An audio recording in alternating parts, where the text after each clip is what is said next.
ازاي بقى؟ قلت لي ازاي؟ في واحدة ست ما بتتجوزش؟ نظر ما نظر. في واحدة ما بتخلفش؟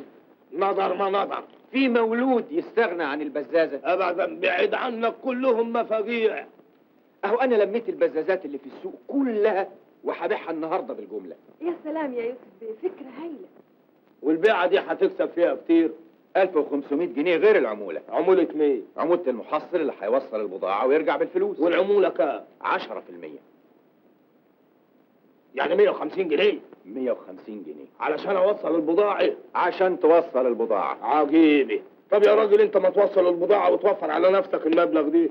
اصل الزبون اللي بتعامل معاه ماطل ويقعد يأخر في الثمن ويعذبني، وهنا بقى بتبان مهارة المحصل. طب وليه تتعامل مع ناس منافقين زي دول؟ اصله يا سيدي بيدفع اغلى سعر في السوق. عجيبة. طب ولو جبت لك الفلوس تديني 150 جنيه؟ جنيه ينطح جنيه. يا بلاش.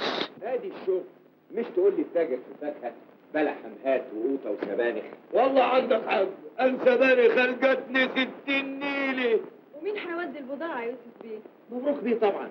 يا سلام، انت لازم بتحبه قوي. القلوب عند بعضها يا ست هانم. وامتى هنستفتح في المشروع؟ دلوقتي حالا. وعاوز مني كام فلوس؟ ولا مليم. ليه يا راجل؟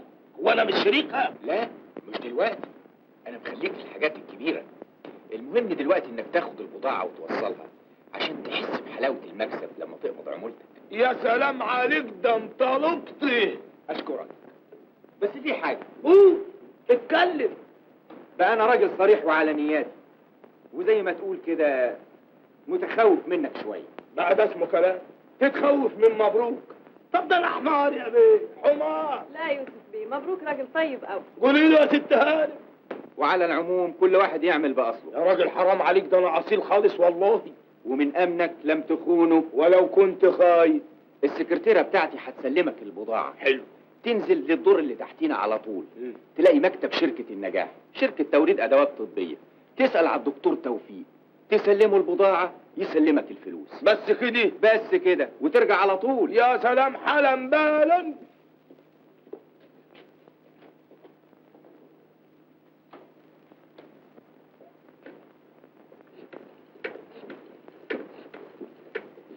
انا مش فاهمة حاجة ابدا. بعدين يا روحي هتفهمي كل حاجة. الو. ايوه يا توفيق، انا يوسف. مبروك هيجي لك دلوقتي، سلمه المبلغ.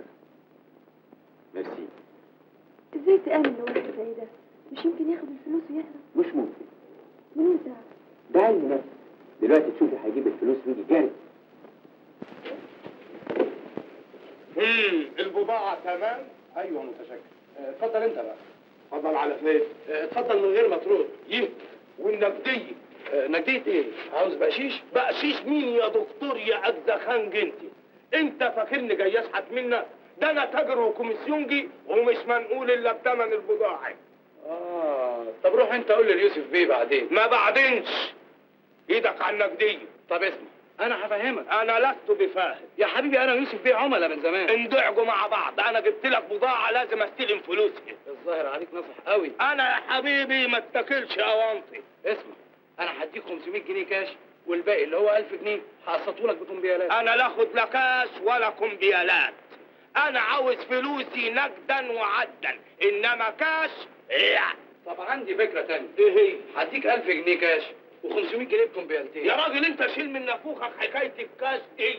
انا عاوز فلوسي عدا ونقدا يا اختي. طيب اديلك فلوسك عدا ونقدا، بس تبلغ يوسف بيه ان انا مش هتعامل معاه تاني ابدا. يا سيدي بالنيابة عن يوسف بيه عنك ما تنيلت معاه، بس لو ان الفلوس ايه ايه الكاش يا خمي.